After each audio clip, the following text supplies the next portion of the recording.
దేవుని నామానికి మహిమ కలుగును గాక. ప్రియ దేవుని బిడ్డలారా, ఈ దినం దేవుని వాగ్దానం చూసి మాటలు వింటున్న ప్రియాది దేవుని బిడ్డలందరూ ప్రత్యేకమైన వందనాలు. దేవుని బిడ్డలారా, ఈ దినం దేవుడు మనకి ఏం ఆహ్వానిస్తున్నాడు చూద్దాం.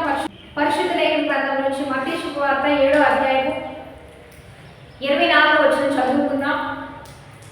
కాబట్టి నా మాటలు విని వాటి చొప్పున చేయి ప్రతి వాడును బండ మీద తన ఇల్లు కట్టుకున్న బుద్ధిమంతుని పోలి ఉండును. వాన కురిసెను, వరదలు వచ్చెను, గాలి విసిరి ఆ ఇంటి మీద కొట్టెను, గాని దాని పునాది బండ మీద వేయబడను గనుక అది పడలేదు. మరియు ఈ నా మాటలు విని వాటి చొప్పున చెయ్యని ప్రతి వాడు ఇసుక మీద తన ఇల్లు కట్టుకున్న బుద్ధిహీనుని పోలి ఉండెను.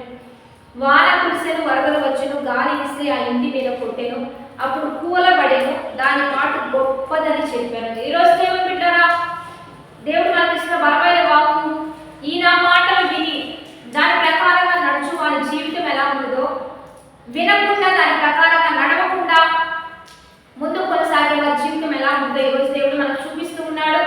ఎందుకంటే వినువారు మాత్రముగానే ఉండకుండా దాని ప్రకారంగా నడుచుకునే వారిగా మనం ఉండాలని దేవుడు మనతో మాట్లాడుతున్నాడు. ఈ నా మాటలు విని నేను ఏదైతే చెప్తానో వాటిని విని అనుసరించి నడుచుకునే ఎడల ఈ దీవెనలన్నీ మీకు ప్రాప్తిస్తాయి అని ద్వితీయోపదేశకాండంలో చెప్తాడు. దేవుని బిడ్డలారా, విని వదిలేయకుండా అనుసరించాలి, నడుచుకోవాలి. ఈరోజు ఈ నా మాటలు విని ఆ మాటల ప్రకారంగా బండ మీద ఎవరైతే తన ఇల్లు కట్టుకుంటారో, వానలు వచ్చినా, వరదలు వచ్చినా, గాలి విసిరి ఆ ఇంటి కొట్టినా ఆ ఇంటికి ఏమీ కాదని దేవుడు సెలవిస్తున్నాడు. దేవుని బిడ్డలారా, ఆయన మాటలు వినకుండా దాని ప్రకారంగా కట్టుకోకుండా ఉంటే వచ్చే చిన్న శ్రమను బట్టి, చిన్న శోధనను బట్టి చాలా మంది కృంగిపోతూ ఉంటారు, నలిగిపోతూ ఉంటారు, పడిపోతూ ఉంటారు. దానికి పాటు చాలా గొప్పగా భయంకరమైన పరిస్థితులను వాళ్ళు దిగజారిపోతూ ఉంటారు.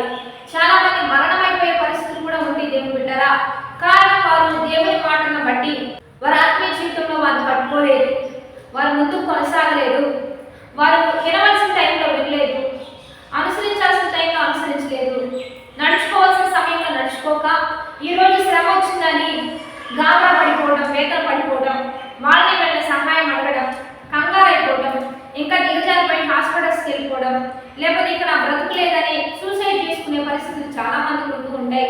ఈరోజు దేవుడు పెట్టారా, బ్రతకలేని వారిని బ్రతికించేది జీవవాక్కు, ఏ జీవం లేని వారిని జీవింపజేసేది దైవ వాక్కు. కాబట్టి ఆది అంతే ఈ వాక్యం ఉంది, వాక్యం దేవుని యొద్ద ఉంది, వాక్యమే దేవుడై ఉన్నాడు. ఆ దేవుడే నీ యొద్దకు ప్రతిరోజు వస్తూ ఉంటే ఆయన మాట వింటావా, దాని ప్రకారంగా నడుచుకుంటే నీవు బాగుంటావు, నీ ఆత్మీయ స్థితి బాగుంటుంది.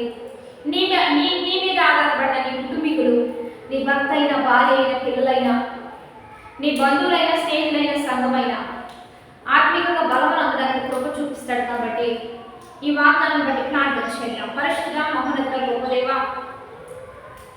ఈ దినం మీరు మాకు ఇచ్చిన బలమైన వాక్కు వచ్చిన బట్టి నీకు మహిమ. ఎంతమంది వాగ్దానం చూస్తున్నారో వారు ఆత్మీయంగా బలాభివృద్ధి పొందడానికి సహాయం చేయమని, బర్త్డేస్ మ్యారేజ్ చేసిన వారికి దీవెనలు ఇవ్వమని ప్రభువైన యేసు నామమున పేరిట అడిగి వేడుకొని ప్రార్థిస్తున్నాము గొప్ప తండ్రి. ఆమేన్.